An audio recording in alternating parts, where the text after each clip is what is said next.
नमस्कार, आदाब। मैं सदर सैफी और आप देख रहे हैं हमारा खास बुलेटिन। आइए देखते हैं देश व प्रदेश से जुड़ी आज की कुछ खास खबरें।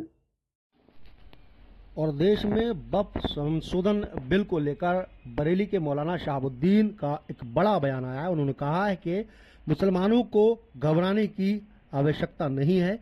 वक्फ संशोधन बिल से मुसलमानों को कोई नुकसान नहीं होने वाला है। संसद के मौजूदा बजट सत्र का आज दिन काफी अहम रहा। लोकसभा में वक्फ संशोधन विधेयक पेश किया जाएगा। वहीं बीजेपी ने इसको लेकर पूरी तैयारी कर ली थी, जो विपक्ष भी बिल के विरोध में एकजुट दिखाई दिया। हालांकि सियासत से अलग मुस्लिम समुदाय के कुछ धर्मगुरु विधेयक के समर्थन में खड़े हैं। इसी बीच में मौलाना शहाबुद्दीन रजवी बरेलवी का दावा है कि इंशाअल्लाह वक्फ संशोधन बिल पार्लियामेंट में पास हो जाएगा।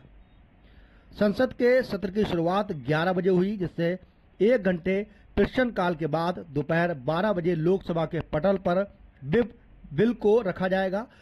वहीं मौलाना शहाबुद्दीन ने कहा कि वक्फ संशोधन बिल आज पार्लियामेंट में पास हो जाएगा, कोई परेशानी नहीं होगी। उन्होंने विपक्ष के सदस्यों पर भी गंभीर आरोप लगाया। मौलाना शहाबुद्दीन ने कहा कि विपक्ष के लोग शोर शराबा जरूर करेंगे, लेकिन उन्हें वोट बैंक की राजनीति करना है। वोट बैंक ना खिसक जाए, इसके लिए वो लगातार हंगामा करते नजर आ रहे हैं।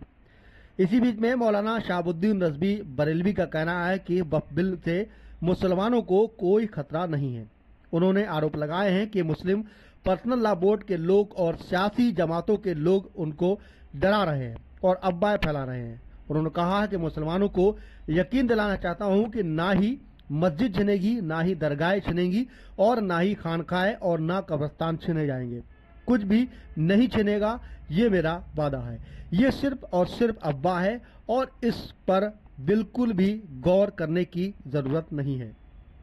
बता दें कि ऑल इंडिया मुस्लिम जमाते के राष्ट्रीय अध्यक्ष मौलाना शहाबुद्दीन ने कहा कि वक्फ संशोधन बिल से जो कमजोर, लाचार, यतीम और बेवा मुसलमान हैं, उससे होने वाली आमदनी इन तमाम लोगों पर खर्च की जाएगी और इससे उनकी तरक्की और विकास होगा। उनकी आमदनी से मस्जिद, कॉलेज, मदरसे खुलेंगे, उसका रखरखाव होगा और यतीम बच्चों की पढ़ाई पर ध्यान दिया जाएगा।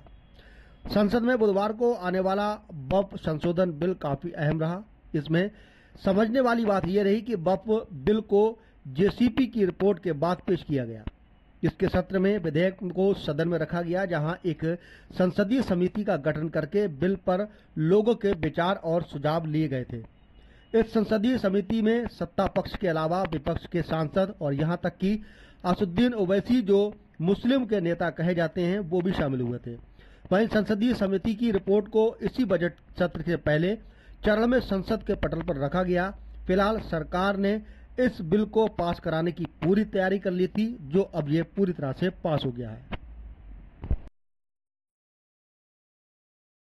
देश व प्रदेश से जुड़ी हर खास खबर के लिए हमारे चैनल को सब्सक्राइब, लाइक व शेयर भी करें।